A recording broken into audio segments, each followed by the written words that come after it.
নমস্কাৰ ছাত্ৰ ছাত্ৰীসকল ই কক্সাৰ ক্লাছলৈ মই পল্লৱী তোমালোক সকলোকে স্বাগতম জনাইছো আজি আমি আলোচনা কৰি আছো অষ্টম শ্ৰেণী বিজ্ঞানৰ পাঠ দহন আৰু শিখা আহা আমি আলোচনা কৰো আজি আমি আলোচনা কৰিবলৈ লৈছো দহনৰ প্ৰকাৰ দহন কি ধৰণে হয় দহন আমাৰ ইয়াতে আছে দ্ৰুত দহন স্বতঃস্ফুত দহন আৰু বিস্ফোৰণ এই দহন কিটানো কি হয় আমি আলোচনা কৰো নহয় জানো আহা প্ৰথম আহিলো আমি দ্ৰুত দহন মানে হয় গ্যাস অতি দ্ৰুতভাৱে জ্বলে আৰু তাপ আৰু পোহৰ উৎপন্ন কৰে এনে ধৰণৰ দহনক দ্ৰুত দহন বুলি কোৱা হয় আমি সকলোৱে জানো গ্যাস আমাৰ ইয়াতে ছবিটো দিয়া আছে আমাৰ গ্যাসৰ বাৰ্নাৰটোত আমি দেখিছো যে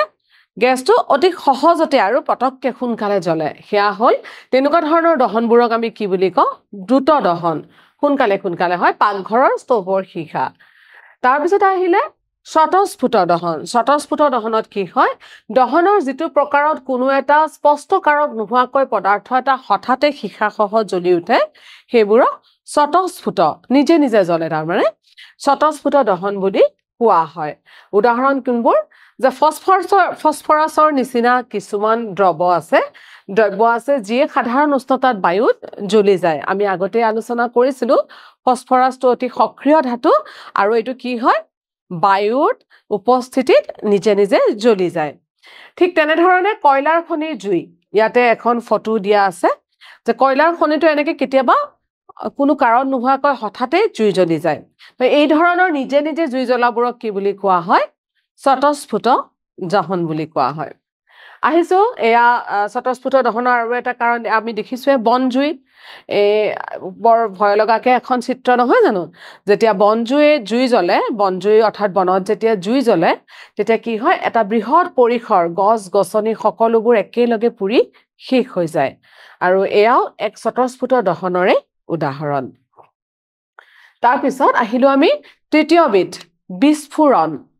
বিস্ফোৰণো এক প্ৰকাৰৰ দহনেই হয় উৎসৱৰ দিনত আমি সাধাৰণতে আতচবাজি কৰো অৰ্থাৎ আমি ফটকা ফুলজাৰি এনেকুৱাবোৰ ফুটাও নহয় জানো যেতিয়া ফটকা এটা জ্বলাই দিয়া হয় তেতিয়া এক আকস্মিক বিক্ৰিয়াৰ দ্বাৰা কি হয় তাপ আহে পোহৰ আহে আৰু লগতে শব্দৰ সৃষ্টি হয় বিক্ৰিয়াটোত বহু পৰিমাণে গ্যাস মুক্ত হৈ পৰে আৰু এনে ধৰণৰ বিক্ৰিয়া বিস্ফোৰণ বুলি কোৱা হয় আমি আগতে পাইছিলো যেতিয়া আমাৰ দহন হয় কি হয় শক্তি নিৰ্গত হয় তাপ আৰু পোহৰ পাও নহয় জানো কিন্তু বিস্ফোৰণৰ ক্ষেত্ৰত তাপ আৰু পোহৰৰ উপৰিও এটা শব্দ উৎপন্ন হয় এনে ধৰণৰ বিক্ৰিয়াত বিস্ফোৰণ বোলে ফটকাৰ ওপৰত চাপ প্ৰয়োগ কৰিলেও বিস্ফোৰণ ঘটাব পাৰি আগবাঢ়িছো এবাৰ আমি আহিছো শিখানো কি আমি কৈছো চাবলে মমবাতি এডালৰ শিখাৰ বৰণ কি এলপিজি শিখাৰ বৰণ কি প্ৰথমতে মমবাতিত থকা শিখা জ্বলিছে শিখাটো চাই লোৱা আৰু এলপিজি আমাৰ গ্যাস ষ্টভৰ যিটো বাৰ্নাৰটো আছে তাতে যিটো শিখা জ্বলিছে তাৰ কালাৰটো চোৱা আমি আলোচনা কৰিছো শিখানো কি হয় ইয়াৰ লগতে বিভিন্ন ধৰণৰ শিখাৰ উদাহৰণ দিয়া আছে কেৰাচিনৰ যিটো লেম্পৰ শিখা মমবাতিৰ শিখা বুনচেন বাৰ্নাৰৰ শিখা এই শিখাবোৰ কেনেকুৱা ধৰণৰ হয় আমি চাই লৈছো নহয় জানো এতিয়া শিখা এটাৰ গঠনৰ বিষয়ে অকমান আলোচনা কৰো আমি শিখানো আচলতে কি বা জুই আৰু শিখা একেই নে আলোচনা কৰিছো এডাল মমবাতি জ্বলোৱা আমাক কিন্তু সাৱধান হ'ব দিছে তোমালোকেও কৰিছা বা এইটো ক্ৰিয়াকলাপ চেপেনাৰ দ্বাৰা কাঁচৰ নৰি এডাল লোৱা আৰু মমবাতিৰ শিখাৰ আন্ধাৰ মণ্ডলত এটা মূৰ সুমুৱাই দিয়া জ্বলি থকা দিয়াচলাই কাঠি এডাল নলি দ্বাৰা আনটো মূৰৰ ওচৰলৈ লৈ আহা ইয়াতে চোৱা এই মম এডাল জ্বলাই ল'বলৈ দিছে আৰু মমডালৰ আন্ধাৰ অংশ থাকে নহয় এইখিনি ভিতৰত তাতে এডাল কাঁচৰ ৰড এডাল চেপেনাৰ সহায়ত ধৰিছে আৰু এডাল মমবাতি এডাল দিয়াচলাই আনি পেলাই এইটো মূৰত দি দিবলৈ কৈছে আমি দেখিছো যে মমবাতি দিয়াচলাইডাল কি হৈছে প্ৰথমতে মন কৰা যে মমবাতিৰ শিখাটো এই ৰডেৰে সোমাই আহি পেলাই ইয়াতেও শিখাৰ সৃষ্টি এটা হৈছে নহয়নে আৰু এই শিখাটো দিয়াচলাইটো কাষত দিয়াৰ লগে লগে দিয়াচলাইটো কি হৈছে জ্বলি গৈছে নহয় জানো এতিয়া আমি পৰ্যবেক্ষণত দেখিছো কাঁচৰ নলিৰ আনটো মূৰত শিখা এটা ওলাই আৰু শিখাটো জ্বলি থাকে কাছৰ নলীৰ পৰা মমৰ বাষ্প ওলাই আহিবলৈ আৰম্ভ কৰে আৰু যেতিয়া কাছৰ নলীৰ আনটোমূৰৰ ওচৰলৈ জ্বলি থকা মেছৰ কাঠি এটা আনি দিয়া হয় তেতিয়া মমৰ বাষ্প জ্বলিবলৈ আৰম্ভ কৰে মমবাতিৰ ওচৰত কাছৰ ৰদৰ পৰা তাপ সঞ্চাৰণৰ বাবে মমডাল সোনকালে কি হৈ যায় গলিও যায় কাৰণ ৰডডাল আমি থৈ দিছিলো যে কাছৰ ৰদৰ পৰা কি হৈ যায় তাপ ওলাইছে আৰু তাপটো যিমানে বেছিকে পাব মমবাতিডাল কি হ'ব হিমানে গলি যাব নহয় জানো ঠিক আছে বাৰু আগবাঢ়িছো এতিয়া ক্ৰিয়াকলাপ এটা আছে যেতিয়া মমবাতি শিখাটো স্থিৰ হৈ থাকে তেতিয়া এখন কাছৰ প্লেট বা স্লাইড শিখাটো দীপ্তিমান মণ্ডলত সুমুৱাই দিয়া এডাল চেপেনাৰ দ্বাৰা ইয়াক 10 সেকেন্ড মান সময় ধৰি থকা তেতিয়া ইয়াক আঁতৰোৱাৰ পিছত কি কি দেখা পোৱা পৰ্যবেক্ষণ কৰা আহা তোমালোকে এইকেইটা একেবাৰে সহজ আৰু তোমালোকে নিজে ঘৰতো কৰিব পাৰিবা অকমান সাৱধান হয় তোমালোকে বাৰু কৰি চাবাচোন ভাল পাবা ইয়াতে চোৱা ইয়াতে আমাৰ এনেকুৱা ধৰণৰ এখন কাছৰ স্লাইড লৈছে আৰু মমডাল জ্বলি থকা দীপ্তিমান অঞ্চলত হয় জ্বলি থকা অঞ্চলৰ মাজত সোমাই দিছে 10 সেকেন্ড মান ৰখাৰ পিছত যেতিয়া এই কাছৰ স্লাইডখন উলিয়াই আনিছে আমি দেখিছো যে ঘূৰণীয়া আকৃতিৰ পৰ্যবেক্ষণ কৰিছিলো যে ঘূৰণীয়া আকৃতিৰ এটা সাইৰ অংশ এটা ইয়াতে দেখিবলৈ পোৱা গৈছে নহয় জানো পৰ্যবেক্ষণটো দিছে কাছৰ স্লাইডখনৰ এটা ঘূৰণীয়া কলা আঙঠিৰ দৰে গঠন হৈছে ইয়াত শিখাৰ উজ্জ্বল অঞ্চলৰ উপস্থিতি আৰু নজলা কাৰ্বন কণিকাৰ সঞ্চয় দেখুৱা হৈছে ইয়াত শিখাৰ কি হৈছে উজ্জ্বল অঞ্চলৰ উপস্থিতিও পা আৰু কাৰ্বন সেই যে সাইখিনি যে হৈছে অৰ্থাৎ নজলা কাৰ্বনৰ অংশবোৰ তাতে কি হৈছে থুপ খাই গৈছে নহয় জানো ক্ৰিয়াকলাপ এটা দিছে এডাল পাতল দীঘল তামৰ তাৰ শিখাটোৰ ঠিক ভিতৰতে 30 সেকেন্ড মানৰ বাবে ধৰা হৈছে তাৰৰ যিটো অংশ জুই ঠিক বাহিৰত থাকে সেই অংশটো গৰম হৈ পৰে ইয়াৰ পৰা কি বুজা যায় আমি চিত্ৰটো চালে ভালকৈ বুজি পাম যে আমাৰ ইয়াতে এই ধৰণে মমৰ শিখা এডাল আছে আৰু ইয়াতে তামৰ তাৰ এডাল এনেকৈ ধৰা হৈছে আৰু এই অংশটো যেতিয়া দিয়া হৈছে লাহে লাহে লাহে লাহে কি হ'ব এই তাপটো এইখিনিলৈকে গুচি যাব সেই কাৰণে কি হয় এই তাৰডাল কি হৈ যায় গৰম হৈ যায় অৰ্থাৎ এইটো আমি ক'ব পাৰো যে এইখিনি অংশত কি হয় তাপৰ পৰিমাণটো বেছি হয় নহয় জানো চাইছো আমি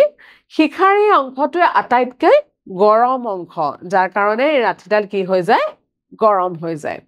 এতিয়া মমবাতি শিখাৰ বিভিন্ন মণ্ডল তোমালোকৰ ঘৰত হয়তো এনেকুৱা সকলোৱে দেখিছা মম এডাল জ্বলি থকা কিন্তু আমি মমডাল ভালকৈ আমি মন কৰিছোনে আজি আমি চাওঁ আহা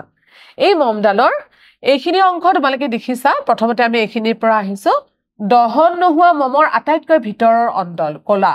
এই অংশটো কি হৈ যায় দহন নহয় আৰু এই অংশটো কোলা ৰং এটা হৈ থাকে আংশিকভাৱে দহন হোৱা মণ্ডল ৰংটো কেনেকুৱা হয় হালধীয়া সম্পূৰ্ণ দহন হোৱা বহিমণ্ডলটো কেনেকুৱা হয় এনেকুৱা নীলা এটা আহি থাকে আৰু এই অংশটোত কি হয় সৰ্বাধিক তাপ থাকে এই অংশটোত মধ্যমীয়া তাপ থাকে এইখিনি অংশত আকৌ সৰ্বনিম্ন তাপ থাকে তোমালোকে সাগে সকলোৱে কৰিছা আমি মমৰ মাজেৰে এনেকে আঙুলিটো ভৰাই দিও নে আমি সকলোৱে দি পাইছো যে আঙুলিটো আমি এনেকে মমদানৰ মাজেৰে ভৰাই দিও আৰু আমাক নুপুৰে নহয় নে কিন্তু এইখিনি অংশত অকমান সময় হাতখন এনেকৈ দি থোৱাচোন তেতিয়া গম পাবা যে আমাৰ মমদালৰ সম্পূৰ্ণ দহন হোৱা বহিমণ্ডলৰ আৰু সৰ্বাধিক তাপ থকা মণ্ডল হল এইখিনি আৰু এইখিনি তাপটো বহুত বেছি হয় আৰু সেই কাৰণে কি হয় সোণ আৰু ৰূপ গলাবলৈ সোণৰ মিস্ত্ৰীয়ে তাৰ ওপৰত শিখাৰ বাহিৰৰ অংশটো ধাতুৰ ব্লো পাইপেৰে উৰুৱাই দিয়ে অৰ্থাৎ সেই অংশটো তাপটো বেছি হয় সেই কাৰণে এনেকুৱা বেকা পাইপ এডাল লৈ পেলাই কি কৰে এই শিখাডাল এই ধৰণে বতাহৰ প্ৰয়োগ কৰি পেলাই শিখাৰ পাইপডালেৰে এই শিখাটোৰ এই অংশটো উলিয়াই আনে যাতে আমি সোণ বা ৰূপবোৰ কি কৰিব পাৰো গলাব পাৰো প্ৰিয় ছাত্ৰ-ছাত্ৰীসকল আমাৰ আজি পাঠটো ইমানখিনিয়ে আছিল আজি আমি পাঠটোত যিখিনি কথা আলোচনা কৰিলো মই আশা কৰিম তোমালোকে সকলোৱে বুজি পাইছা এতিয়া আমি আহিছো আমাৰ মূল্যায়ন অংশলৈ মূল্যায়ন প্ৰথম প্ৰশ্নটো দিয়া আছে তলৰ কোনবিধ ইন্ধনে শিখাৰ সৃষ্টি নকৰে আমাৰ ইয়াতে দিয়া আছে কৰ্পূৰ কেৰাচিন মম আৰু এঙাৰ কৰ্পূৰ কেৰাচিন মম আমি জানো গতিকে শিখাৰ সৃষ্টি নকৰে এঙাৰ দহনৰ যিটো প্ৰকাৰত কোনো এটা স্পষ্টকাৰক নোহোৱাকৈ পদাৰ্থ এটা হঠাতে শিখাসহ জ্বলি উঠে তেনে দহনক কি বুলি কোৱা হয় নিজে নিজে জ্বলি উঠে অৰ্থাৎ আমি কি বুলি কওঁ স্বতঃস্ফুৰ্ত